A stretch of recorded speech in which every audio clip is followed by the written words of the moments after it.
گھر کی ملکہ۔ بسم اللہ الرحمن الرحیم۔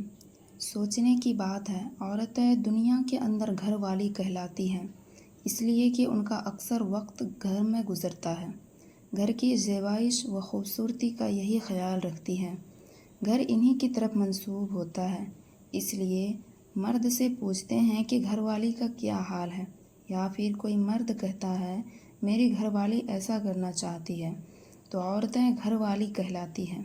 اس لیے جب شادی ہوتی ہے، عورت کی بڑی تمنا ہوتی ہے مجھے اپنا گھر مل جائے، اور جس کا کوئی گھر نہ ہو، کوئی در نہ ہو، وہ دھکے کھاتی پھرتی ہے، پریشان ہوتی ہے کہ کاش مجھے چھت مل جاتی، میں اپنا سر چھپا لیتی۔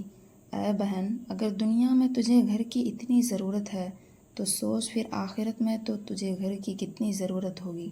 اگر اللہ نے جنت میں تیرے گھر کا الاٹمنٹ نہ کی تو پھر کیا بنے گا؟ جہنم کے گھر میں جا کے کیا حال ہوگا؟ اس لیے آج وقت ہے جنت کے گھر کو اپنانے کی۔ تو جنت میں اپنا گھر، اپنا جگہ کیسے بنائیں؟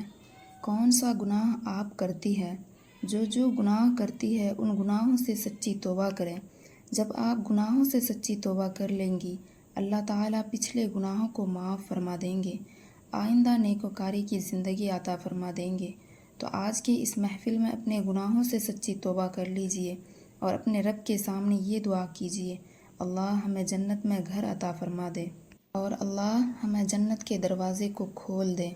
اس لیے نبی کریم صلی اللہ علیہ وسلم نے فرمایا، تم یہ دعا مانگو، اے اللہ میں جنت طلب کرتی ہوں اور جہنم سے پناہ مانگتی ہوں۔ ہم سب کے لیے دعا کریں کہ اللہ ہم سب کو جنت الفردوس نصیب عطا فرمائے اور گناہوں سے دور رکھے۔ آمین۔ وآخر دعوانا الحمد للہ رب العالمین۔